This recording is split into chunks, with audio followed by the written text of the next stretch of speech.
All right, man. So we got some breaking news here. So a new poll has dropped from North Carolina. North Carolina is an absolutely massive state for the Democrats.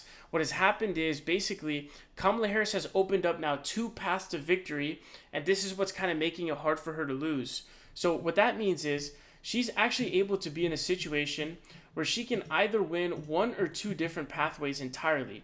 It means that she can win the election independent of the Rust Belts. So what can happen is you can lose all of the Rust Belt states, and what you can manage to do is actually, if you win the Sun Belt plus NC, you still emerge victorious, and you don't need any single Rust Belt state. None of the blue wall states of the Wisconsin, Michigan, Pennsylvania. You don't need a single one. So she's officially opened this up, and now what we can see is Kamala Harris has taken the lead in this SurveyUSA poll. So it's his new SurveyUSA North Carolina poll. Harris 46% plus one, Trump 45%. So she's now leading. Trump is getting a lot of these like 45s and stuff like this in a lot of these polls. He seems kind of weak in a lot of these kinds of polling numbers. But another really big news. So she's officially breaking through and taking the lead in the aggregate. So now in the 538 numbers, on August 21st, she officially took her first lead, going up by 0.2 in the aggregate. And then now she's expanding her lead to 0.4 plus 0.4 as a result of the SurveyUSA poll. So it's a 1,053 registered voters poll. There were these focal data polls that came out, had this plus one for 702 likely voters. This one for RV, registered voters is plus 3. And then for A, it's plus 4. And then it's even in this likely voters poll that they had. And then this Redfield and Wilton had plus 3, and then NYT Siena had plus 2, plus 3 numbers. And so if we take a look at where Biden was in North Carolina in 2020, he was actually up 1.8, and he ended up losing by about 1.5.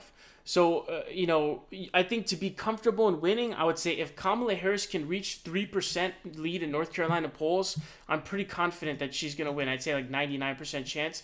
That should cover any potential polling error. In addition to, I think Harris has some sort of '08 Obama vibes going for her, where people actually, for some reason, again, I don't know what they're voting for. I don't really know what her policies are, if she has any. I mean, I know she's put some of them out, but, they're not really exciting. They're kind of sort of run-of-the-mill stuff, like, hey, build more houses and stuff.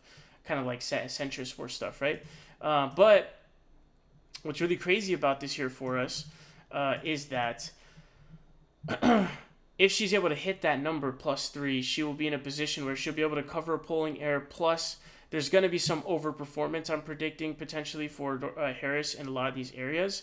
And I actually don't recall if Biden actually underperformed his numbers or not.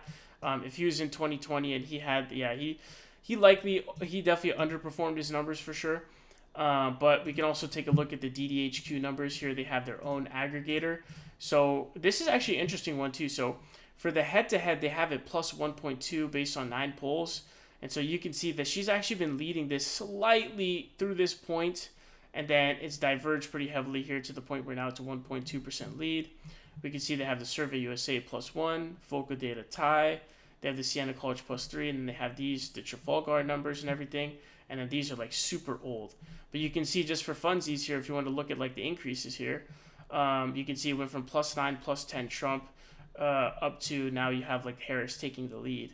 And so in some of these polls, Trump is doing really poorly, like only at 45%.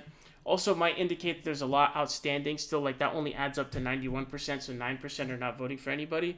So I think a lot of who wins the race is going to come down to, okay, well, who can appeal to that, 9% of the vote.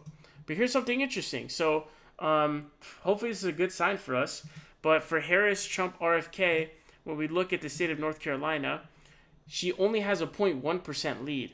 So with RFK involved in the poll number, she's actually doing worse, which is actually a good thing because he's actually poised to drop out, which is pretty interesting. So this is kind of one of the rare states, it looks like, where she's actually doing better in the head-to-head than the orgy numbers. But if that's the case, once he drops out, that's even better for Harris and makes it even more reliable. And just the fact that NC is 16 electoral votes is just absolutely massive. This also allows you to do like multiple kind of wombo combos as well. Because then you could do, let's say maybe Michigan's kind of like a super firewall, Wisconsin and Pennsylvania not so much. But maybe you pick up NC, AZ, and NV, like you still win. You know what I mean? or maybe you get Wisconsin, but you pick up GA, you still win. There's so many of these. This is a tie, so you would lose.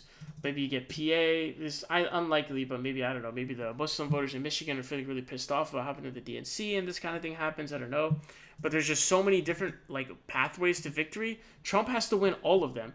So Trump has to win Wisconsin, Michigan, Pennsylvania, North Carolina, Georgia, Arizona, Nevada, or he has to, or maybe not Nevada, but he has to win Arizona, Georgia, North Carolina, Pennsylvania, Michigan, Wisconsin. He has to win all of those states to be able to win. Kamala just needs either one set or the other, or a wombo combo of them. So there's way more pathways to Harris to winning, and so it's not like she's demolishing Trump in these areas or anything. But there's just too many pathways to victory for Harris, I think, and that's kind of what's really looking good for her. But if North Carolina is in play, I mean, it's just a completely different beast at this point. So pretty crazy news. Kamala Harris taking the lead in North Carolina in the new poll coming out. Also the previous poll, and also in the aggregate in 538. And then also she's been in the lead in DDHQ. So pretty huge for North Carolina. Hopefully we get more polling data, and hopefully North Carolina continues to turn blue. Also keep in mind they're having a lot of demography changes according to the North Carolina, Office of Management and Budget. So really, really important stuff going on here.